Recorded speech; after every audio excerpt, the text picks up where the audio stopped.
اعوذ باللہ من الشیطان الرجیم بسم اللہ الرحمن الرحیم۔ اپنی خامیوں کا احساس ہی انسان کی کامیابی کی طرف پہلا قدم ہے۔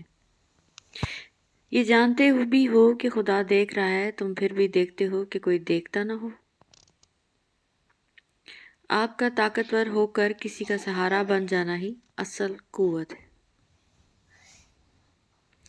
جناب ابو طالب کا ایک یادگار شعر: نورانی چہرے والے، ان کے چہرے مبارک کی برکت سے بارش طلب کی، وہ یتیموں کے ماوا اور بیواؤں کے ملجا اور سہارا ہیں۔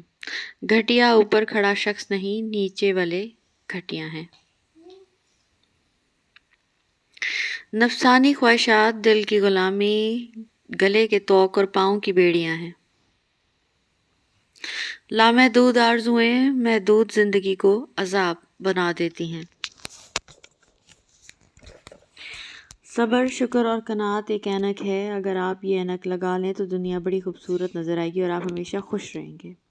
آدمی آدمی کو کھائے چلا جاتا ہے، کچھ تو تحقیق کرو اس نئی بیماری پر۔ جن کو منزلوں کی فکر ہو وہ لذتیں دیکھ کر رکتے نہیں، اپنا سفر جاری رکھتے ہیں۔ گھر کے بڑے احتیاط کریں، جب گھر کا بڑا بزرگ طبلہ بجا رہا ہو تو اس کی اولاد کے رقص کرنے پہ ملامت نہیں کرنی چاہیے۔ اپنے اندر برداشت پیدا کریں، معلوم نہیں آپ کو کون کون برداشت کر رہا ہے۔ وضو کو دنیا کا سب سے سستا اور بہترین سینیٹائزر ہے، جو انفیکشن کے ساتھ ساتھ گناہوں سے بھی بچاتا ہے۔ جو چیز کسی مقدر میں زیادہ دی جائے وہ ضائع ہی ہوتی ہے، چاہے وہ توجہ، احساس یا پھر محبت۔ استاد اور باپ کی محبت سمجھ آنے تک اکثر دیر ہو جاتی ہے۔ استاد کی ڈانٹ روشنی کی مانند ہے، استاد کی ڈانٹ میں پیار چھپا ہوتا ہے۔ جو انسان اپنے استاد کی ڈانٹ کو برداشت کرنے کا حوصلہ رکھتا ہے ہی روشنی لیتا ہے۔ ڈانٹ کے اندر استاد کی روشنی چھپی ہوتی ہے۔ خشک رویہ رکھنے والا اس درخت کی مانند ہے جو پھولوں اور پھلوں سے محروم ہو، نہ بیٹھنے والے کو سایہ دے، نہ نظر ڈالنے والے کو خوشی پہنچائے۔ اگر یہ طے ہے کہ جو دیا وہ ہی لوٹ کر آئے گا تو کیوں نہ پھر صرف دعائیں ہی دیں۔ ہر ٹوٹی ہوئی امید مجھے اللہ سے جوڑتی ہے۔ علم اپنی غلطی مانتا ہے، جہالت نہیں۔ اللہ کی قربت کا سب سے بہترین راستہ عاجزی ہے۔ زندگی سسکی سے شروع ہو کر ہچکی پر ختم ہونے والا مختصر ترین سفر ہے۔ بہت سوچ سمجھ کر اپنوں سے روٹھا کرو، منانے کا رواج ختم ہو گیا ہے۔ برباد کرنے میں بھی اکثر انہی کا ہاتھ ہوتا ہے جو گلے لگا کر کہتے ہیں کہ ہمیشہ خوش رہو۔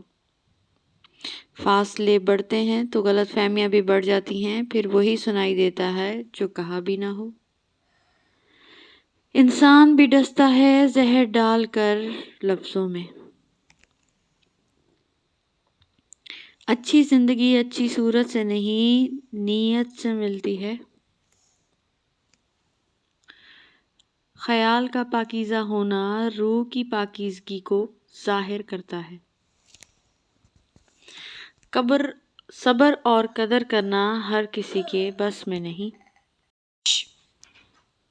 دکھ تب ہوتا ہے جب ہماری نیت صاف ہو اور اگلا ہم کو غلط سمجھے۔ کتنا مشکل ہے منانا اس انسان کو جو روٹھا بھی نہ ہو اور بات بھی نہ کرے۔ روٹھ جانے کے بعد غلطی چاہے جس کی بھی ہو، بات کا آغاز وہی کرتا ہے جس کو بے پناہ محبت ہو۔ آپ کب صحیح تھے یہ کوئی یاد نہیں رکھتا، لیکن آپ کہاں غلط ہو یہ بات کوئی نہیں بھولتا۔ زندگی میں لوگوں سے ایک ہی سبق ملا، جن کو ہم نے جتنا خاص کرتے گئے ان کے لیے ہم اتنے ہی عام ہوتے گئے۔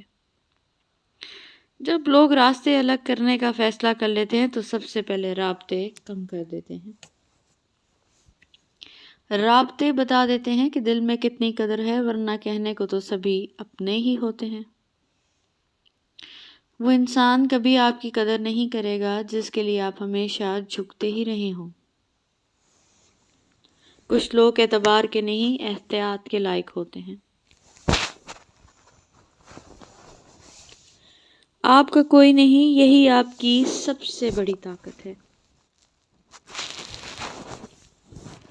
سیانے کہتے ہیں اتنے اجلے نہ بنو کہ دوسرے میلے نظر آئیں۔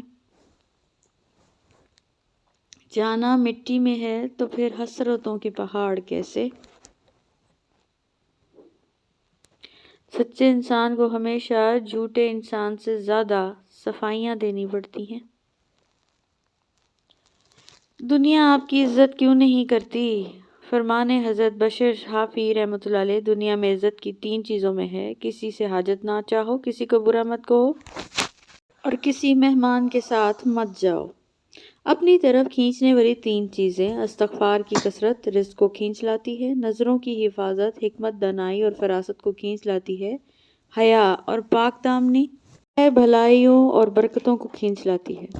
اللہ کن کو پسند نہیں کرتا؟ فساد پھیلانے والوں کو، حد سے تجاوز کرنے والوں کو، اسراف کرنے والوں کو، بدعہدی کرنے والوں کو، ناشکری اور گناہ کرنے والوں کو، ظلم کرنے والوں کو، تکبر اور شیخی مارنے والوں کو، کرنے والے، گھمنڈ کرنے والے، اترانے والوں کو۔ Thank you so much for watching.